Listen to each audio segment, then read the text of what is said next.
You're probably using Lae'Zel wrong in Act 1. Now, there are 1,000 ways to use the default fighter build for our darling Githyanki, but I think this one might be my favorite. I mean, it's the whole reason I was able to beat Grym on my first try by doing over 100 damage in one turn, just using Lae'Zel after missing one of her attacks. The build I'm talking about is the YEETMANCER. This build makes Lae'Zel a long-ranged demon who can one-shot most enemies with 30 or less HP by level 5. To use this build, you'll absolutely need the returning Pike. It's what brings it all together.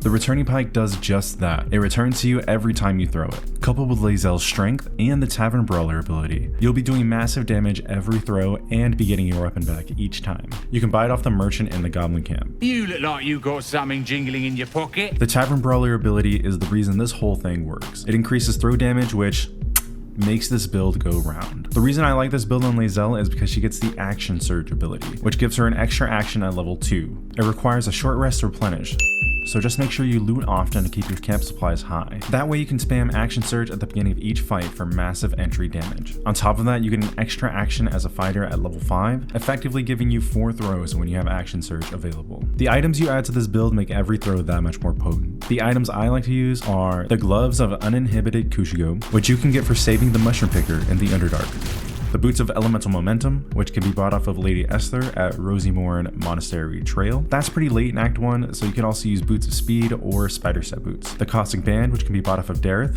in the Underdark. The Ring of Flinging, which can be bought off of Aaron in the Druid's Grove. And you can use whatever armor you'd like, but I prefer the Adamantine Splint armor and the Grymskull Helm, both found at the Grimforge. The pendant can also be whatever you want. I just have the Spectator eyes on. You can also use the Amulet of Branding, but that's not until the very end of Act 1. The last thing I'm going to mention is that Lae'Zel is perfect for this build because the Githyanki get Misty Step for free. So you can basically reposition to any high point during a fight for extra advantage, range, and clear shots on your enemies. Not to mention she gets a free healing bonus action as well, so tell me that's not broken. Now, with all of that in mind, you are now able to turn on easy mode using Lae'Zel for the rest of your campaign. Happy yeeting!